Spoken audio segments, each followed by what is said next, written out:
Hello everyone. Let us start motion under gravity once again. जो भी हमने कल किया था उसको एक बार फिर से करेंगे, एक नए मेथड के साथ, एक नई अप्रोच के साथ। चलिए तो हम स्टार्ट करते हैं। क्वेश्चंस की फॉर्म में उसको रिपीट करेंगे। चलिए बच्चा, ये हमारा विंडो फिगमोंक एकेडमी और आप हमारे साथ पढ़ रहे हैं motion under gravity. So first question से स्टार्ट करते हैं। Question number 1, a stone is released with zero velocity from top of a tower, reaches the ground in 4 seconds. The height of the tower is। चलिए हमें height बताना है बच्चा लोग। चलिए तो शुरू करते हैं। एक बॉल को एक हाइट से फेंका गया जीरो वेलोसिटी के साथ।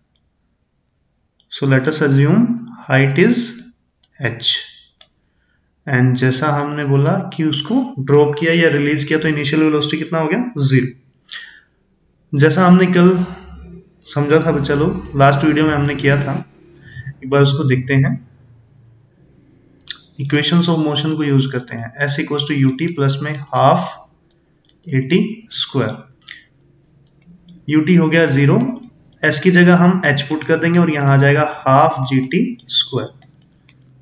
सो g का वैल्यू हम 10 ट्रीट कर लेंगे, इनटू में t 4 है तो 4 का square, that will comes out to be 5 into में 16, दैट इज 80 मीटर। सो बच्चा लोग हमारा आंसर रहेगा 80 मीटर। तो जस्ट सिंपल अप्रोच हमने जो कल यूज किया था उसी को यूज करके हम इस क्वेश्चन को सॉल्व कर पा रहे हैं। आप डायरेक्ट रिजल्ट भी यूज कर सकते हैं, that is h equals to half gt square. अगर इस क्वेश्चन को हम थोड़ा सा मॉडिफाई करें तो इसका एक और क्वेश्चन बन सकता है। सेम क्वेश्चन में आपसे वेलोसिटी भी पूछा जा सकता है। So velocity will be gt, okay. और या फिर तुमने अभी h निकाला था तो h निकालने के बाद भी तुम उसको निकाल सकते थे, दूसरा √2g h करके। सो जिस भी मेथड से आप निकालेंगे तो आपका g का वैल्यू 10 है, t का वैल्यू 4 है, तो आपका वेलोसिटी आ जाएगा 40 will be the value of velocity. Second question that can be asked from this type of questions. चलिए आगे बढ़ते हैं। Next question. A ball is dropped downward after 1 second. Another ball is dropped downward from the same point. बड़ा अच्छा सवाल है, चलिए देखते हैं। चलिए चलो शुरू करते हैं। एक हाइट है h जिससे 1 बाय 1 दो बॉल्स को ड्रॉप किया गया। फर्स्ट बॉल इज लेट से A and second ball is B। So A को पहले ड्रॉप किया गया और B को उसके 1 सेकेंड बाद ड्रॉप किया गया। तो बच्चा लोग इसके लिए एक ट्रिक आप यूज कर सकते हैं। SNH का इक्वेशन अगर आप सोल्व करेंगे सो वो आ जाता है g/2 2n-1 आ जाता है। g/2 2n-1, इसका वैल्यू जब आप 1 2 3 4 सेकेंड्स के लिए निकालेंगे तो आपका वैल्यू आएगा 5 15 25 35। जब आप ये वैल्यूज निकालेंगे तो देखिए ए वाला बॉल 3 सेकेंड के लिए चलेगा, उन्होंने बोला है, तो 3 सेकेंड मतलब 5 15 और 25, वो चलेगा 45। ए वाला बॉल 45 मीटर के लिए चलेगा। बी वाला बॉल 1 सेकेंड बाद रिलीज किया गया है तो वो 2 सेकेंड के लिए चलेगा, तो वो 20 मीटर चलेगा। तो आपको बताना है उनके बीच का distance. That is so simple. आप इस 45 में से 20 मीटर को घटा दीजिए, माइनस कर दीजिए, तो आपका आंसर आ जाएगा 25 मीटर आपका आंसर होगा। चलिए बच्चा लोग आगे बढ़ते हैं नेक्स्ट क्वेश्चन की ओर। So that was too easy. Next question की ओर आगे बढ़ते हैं। चलिए, a body falls freely from rest. It covers as much distance in the last second of its motion as covered in the first 3 seconds. The body has fallen for a time of। आपको time बताना है। एक body ने जितना अपने पहले 3 second में चला उतना ही उसने अपने लास्ट सेकंड में चल दिया है। तो आपको टाइम बताना है कितने टाइम के लिए वो बॉल चली। चलिए बड़ा अच्छा सवाल है। सो शुरू करते हैं, देखते हैं।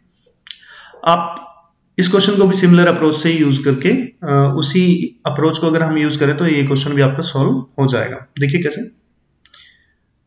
सो उसने बोला पहले 3 सेकंड में, पहले सेकंड में 5 मीटर, दूसरे में 15, तीसरे में 25 और फिर 35, 45, 55, 65 ऐसे 10-10 से बढ़ाते जा सकते हैं आप।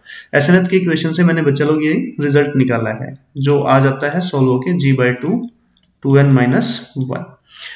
ये यहां से बनाया है S nth equals to u plus a/2 2n-1, u 0 हो जाएगा, a की जगह g आ जाएगा। चलिए जब आप यहाँ पे 1 पुट करेंगे g के नाम का 10, तो 10 के बटे में 2 5, यहाँ से वैल्यू आएगा 1, तो ये आ जाएगा 5, फिर 2 के लिए 15, 3 के लिए 25, 35, 45, 55 और 65। या फिर अगर कुछ बच्चों को अगर हिंदी में नहीं समझ में आया तो 5, 15, 25, 35, 45, 55 एंड 65। सो ये वैल्यूज हमें मिलेंगी उनके सक्सेसिव सेकंड के लिए जो डिस्टेंसेस वो चलेगी। सो देखते हैं बच्चा लोग, उसने बोला कि पहले 3 में जितना चला उतना ही वो अपने लास्ट सेकंड में चलेगा। तो पहले 3 में कितना चल रहा है जोड़ लेते हैं, उनको ऐड कर लेते हैं। 15 प्लस में 5 20 प्लस में 25 कितना हो जाएगा 45। सो लास्ट सेकंड होएगा जिसमें वो चलेगा 45। तो आप सेकंड्स काउंट कर सकते हैं, first, second, third, fourth and fifth. So एक तो ये आपके पास ये अप्रोच हो सकता है जिससे आप इसको सोल्व कर सकते हैं। 5, 15, 25 को हमने ऐड किया, हमें मिल गया 45 जो कि उसने फर्स्ट 3 सेकंड में चला। सो 45 उसको लास्ट सेकंड में चलना चाहिए जो कि हमारा इस तरह आ जाता है 5, 15, 25, 35 और 45 करने के बाद हमें पता लगा कि जो वो है n का वैल्यू 5 है। सो वो 5 सेकंड के लिए चला है बच्चा लोग। दूसरा हम इसको सोल्व कर सकते हैं एक और मेथड से, देखिए जरा। सो पहले 3 सेकंड में वो चलेगा हाफ gt का square after doing u equals to 0। हमने कंप्लीट 3 सेकंड के लिए ये इक्वेशन लगा दिया। और दूसरी ओर वो लास्ट सेकंड के लिए हम एसएनएथ का इक्वेशन लगाएंगे तो वो आ जाएगा g/2 2n-1। सो यहाँ g/2 से g/2 कैंसिल हो रहा है, t का स्क्वायर यहाँ पे 3 सेकंड 9 आ जाएगा, 2n-1 हो जाएगा, 1 इधर आके ऐड हो गया, 10 equals to 2n, so n equals to आपका आ गया 5। ये दूसरा अप्रोच है, आपको जो भी इजी पड़े आप उससे कर सकते हैं। फर्स्ट वाला अगर आपको इजी पड़ रहा है तो आप उससे कर सकते हैं। दूसरे वाला है इसमें आपने s का इक्वेशन लगाया, s equals to ut plus half at square, जिसमें हमने ut को 0 कर दिया, दूसरा उसको बराबर कर दिया SNH के लिए जो कि लास्ट सेकंड की डिस्टेंस है, u प्लस a/2 2n-1। ठीक है, चलिए चलो नया क्वेश्चन करते हैं, नेक्स्ट क्वेश्चन करते हैं। Two bodies of different mass ma and mb are dropped from two different height a and b. The ratio of time taken by the two to cover these distances. हमें distances निकालनी है बच्चा लोग।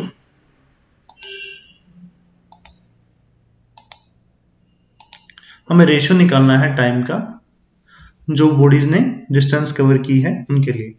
चलिए देखते हैं। एक body, first body A and second body B। So first body is A and second body is B।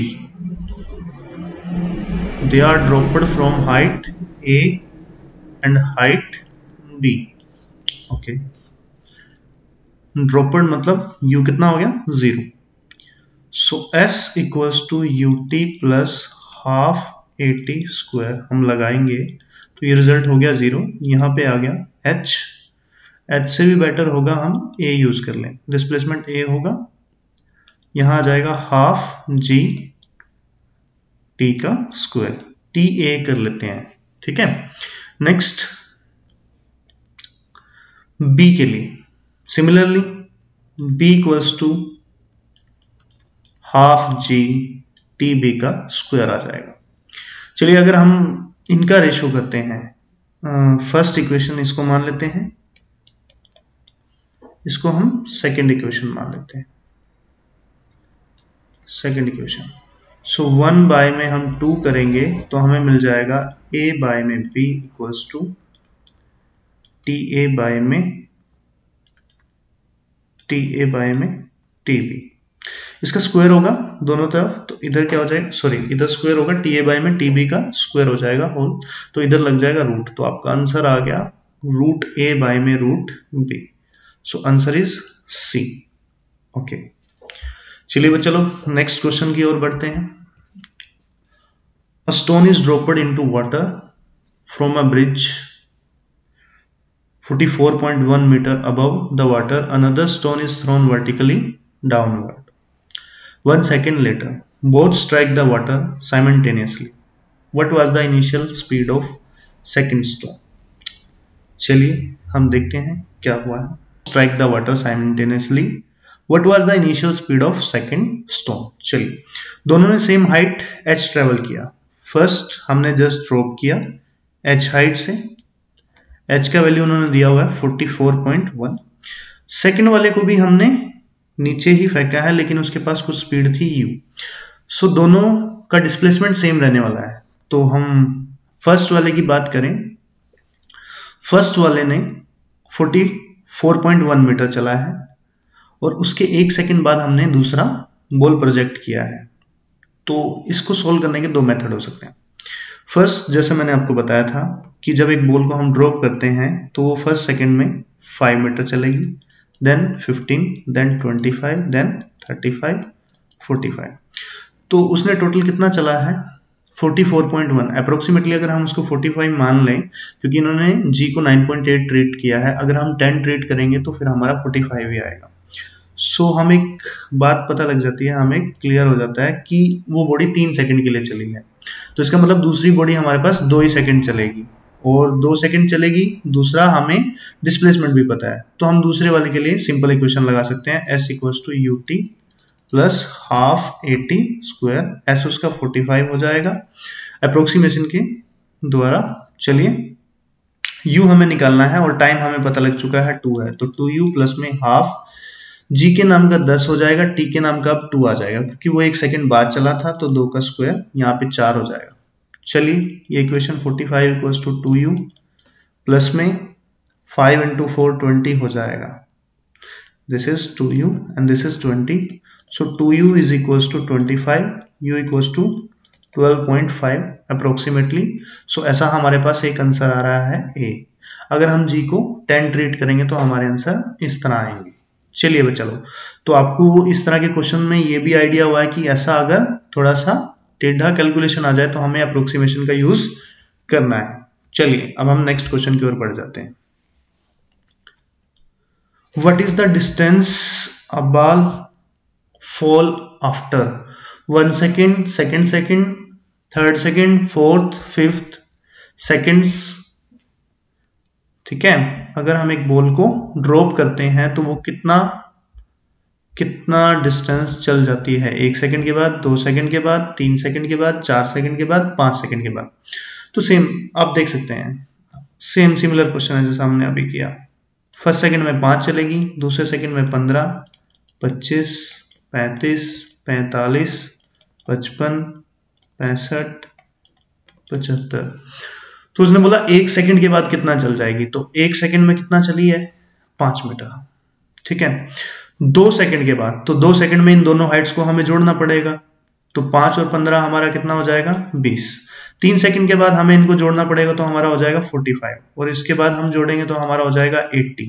सो आपको आइडिया हो चुका होगा 5, 20, 45 एंड देन 80, ऐसा कोई ऑप्शन बन रहा है 5, 20, 45 एंड 80 और उसके बाद अगर हम जोड़ते हैं तो हमारा आ जाएगा 125। तो ये हमारा आंसर बन रहा है बी।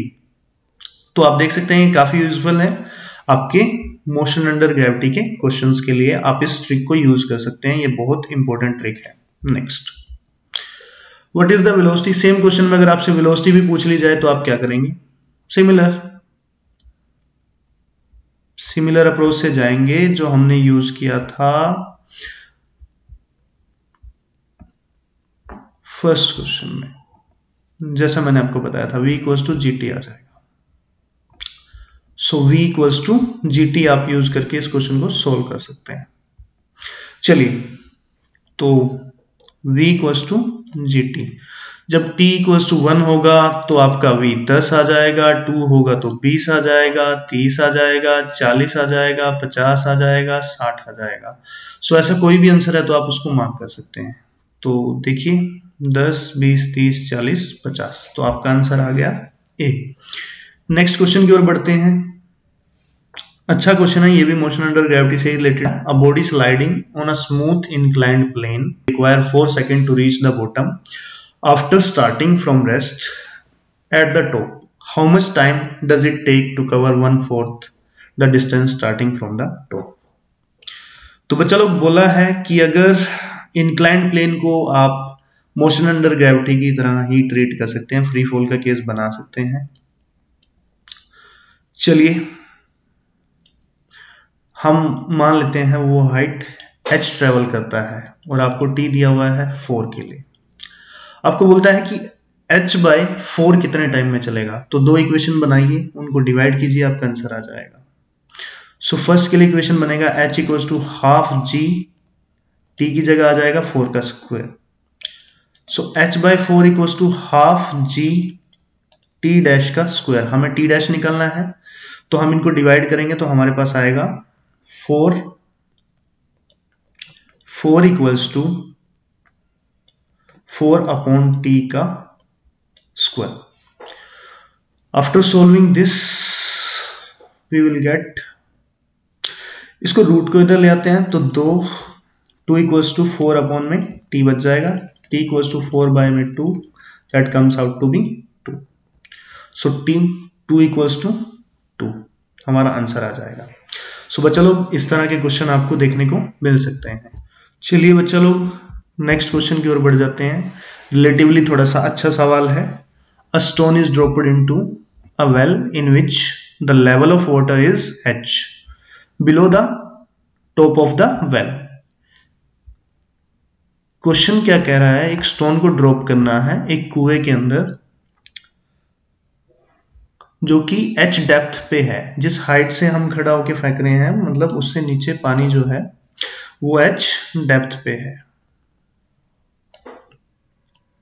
ये डेप्थ h है, यहां पानी है, वाटर इज देयर।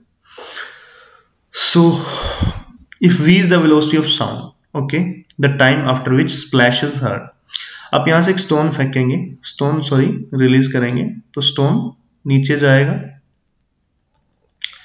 यहां इससे टकराएगा और उसके बाद आपको साउंड सुनेगा। लेकिन ये इतना सिंपल नहीं है। पहले ये आपका जो स्टोन है ये वाटर के अंदर गिरेगा, उसके बाद यहां से साउंड ट्रेवल करता हुआ आपके पास ऊपर आएगा। तो यहाँ पे दो जगह पे टाइम कंज्यूम होगा। फर्स्ट इस स्टोन के नीचे आने में टाइम कंज्यूम होगा जो कि हम निकाल सकते हैं यहां से h equals to half gt square, u को 0 करने के बाद और s की जगह h पुट करने के बाद। सो t इक्वल्स टू √2h/g। इतने टाइम में स्टोन नीचे आएगा। दूसरा, ये साउंड कहां जा रहा है, ऊपर जहां पे पर्सन खड़ा है उसके पास। तो उसको कितना डिस्टेंस ट्रेवल करना पड़ेगा, साउंड को डिस्टेंस ट्रेवल करना पड़ेगा h और उसकी वेलोसिटी कितनी है v। So v equals to x/t होता है, x की जगह h आ जाएगा, बाय में t आ जाएगा। सो t इक्वल्स टू आ जाएगा h/v। तो यहाँ पे दो टाइम लगेंगे, एक जो नीचे आ रहा है उसको हम t1 मान लेते हैं, जो ऊपर जा रहा है उसको हम t2 मान लेते हैं। सो टोटल टाइम होगा t1 प्लस में t2, that will be √2h/g plus में h/v। सो ऐसा कोई ऑप्शन हमारे पास बन रहा है, यस, ऐसा एक ऑप्शन हमारे पास बन रहा है, ऑप्शन बी। चलिए चलो नेक्स्ट क्वेश्चन की ओर बढ़ते हैं, देखते हैं। Next question, a ball takes t time to fall from a height h1 and 2t to fall from a height h2, then h1 ratio h2 is. Simple है, दो इक्वेशन बनाना है। h1 के लिए इक्वेशन आपका बनेगा, h1 के लिए आपका इक्वेशन बनेगा हाफ g t1 का स्क्वायर एंड h2 के लिए हाफ g t2 का स्क्वायर। एक सेकेंड, अगर आपको नजर नहीं आ रहा है तो मैं एक बार के लिए फिर से कर देता हूँ, हाफ जी T1 का square and half ji T2 का स्क्वायर। जब हम H1 को डिवाइड करेंगे H2 से तो हाफ जी से हाफ जी कट जाएगा, सो T1 का स्क्वायर बाय में T2 का स्क्वायर जो हो जाएगा, T का स्क्वायर बाय में 2T का स्क्वायर हो जाएगा 4T का स्क्वायर, T के स्क्वायर से T का स्क्वायर कैंसिल हो जाएगा, सो 1/4 इक्वल्स टू आ जाएगा 0.25। 0.25 आपका आंसर आ जाएगा। कैसा कोई आंसर है? हाँ, आपके पास ऐसा एक आंसर है बी। चलिए बच्चा, सो आज के लिए इतना ही, मिलते हैं नेक्स्ट वीडियो में और अच्छे टॉपिक्स और क्वेश्चंस के साथ। So thank you.